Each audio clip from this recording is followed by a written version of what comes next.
អនអ្នកស្រីអើយនាងប្រៀបដូចជាព្រះច័ន្ទពេញបូណ៌មីនៅលើមេឃដែលជួយបំភ្លឺភាពងឹតសូន្យឲ្យសុងក្នុងចិត្តរបស់ខ្ញុំបំភ្លឺក្នុងបេះដូងដ៏ងឹតរបស់ខ្ញុំ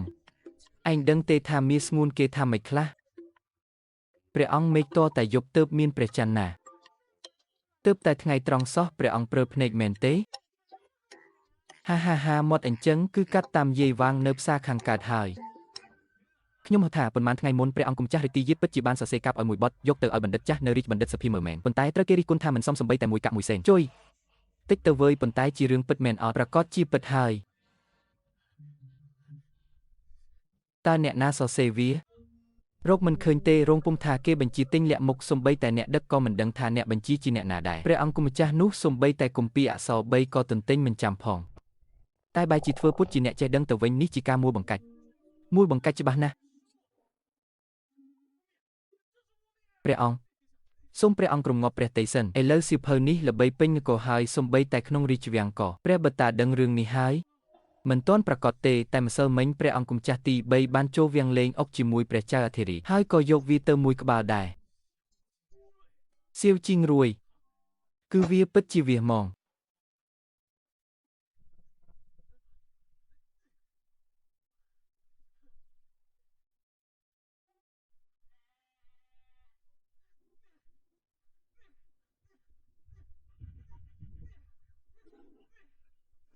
ណែ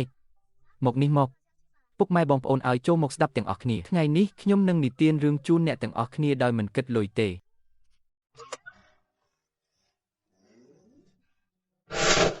នាក្រុមមហាសាគរទាំង4តោះ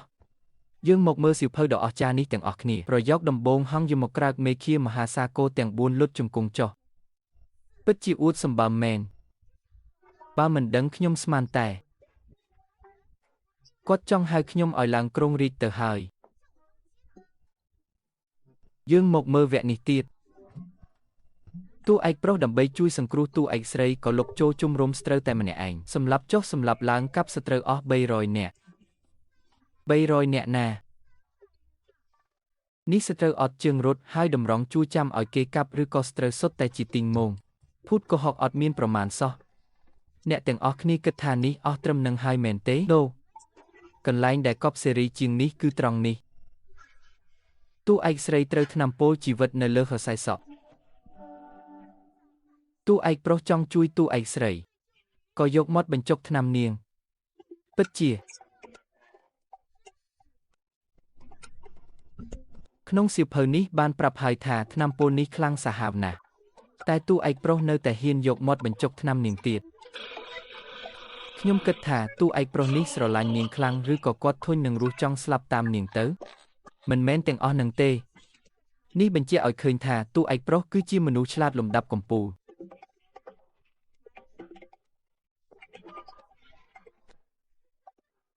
និយាយត្រូវខ្ញុំក៏បានអានសៀវភៅនោះដែរវាសុទ្ធតែកន្លែងខុសឆ្គងហ្មងថ្ងៃនេះអ្នកនាងស៊ូបានរិះគន់សៀវភៅនៅទីសាធារណៈក្នុងទីផ្សារខាងលិចប្រសិទ្ធភាពគឺល្អណាស់ឥឡូវមនុស្សពេញរាជធានីសុទ្ធតែដឹងថាសៀវភៅរបស់ព្រះអង្គម្ចាស់រាជទីយិត្តសរសេរបានអង្កប់ចាក់សាំងលើភ្លើងធ្វើបានល្អណាស់ចុះរាជទីយិត្តមានប្រតិកម្មមិនខ្លះលាថាខឹងតតែហូរឈាមតាមមាត់ហើយហៅគ្រូពេទ្យលួងមកទៀតផងហូរឈាមតែមួយមាត់ទេមិនទាន់គ្រប់ទេឲ្យរងពុំបោះពុំថែម1000ក្បាលទៀតបញ្ចុះតម្លៃពាក្យកណ្ដាលខ្ញុំចង់ឲ្យសៀវភៅនេះស្ថិតនៅក្នុងដៃរបស់មនុស្សគ្រប់គ្នា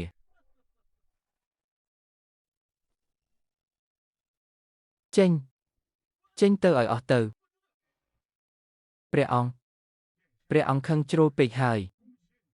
ត្រូវសម្រាកឲ្យបានច្រើនកុំខឹងក្រោធទៀតអីព្រះអង្គម្ចាស់ទី3បោះពុំថែម1000ក្បាលទៀតហើយឥឡូវសំបីតែអ្នកលក់បន្លែនៅផ្សារភាគខាងត្បូងក៏កំពុងនិយាយពីរឿងនេះដែរសៀវជីងរួយ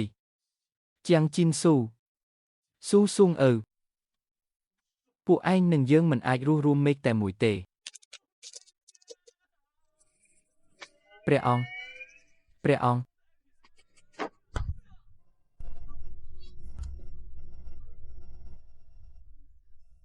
គពេលនេះយើងកំពុងចាញ់ប្រៀបផ្នែកអក្សរសាស្ត្រហើយតើយើងគួរតែផ្អាកសិនឬអត់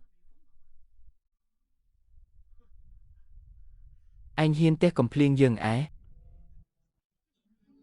ទះមាត់ខ្លួនឯងពីរដៃមិញហ្នឹងព្រះអង្គ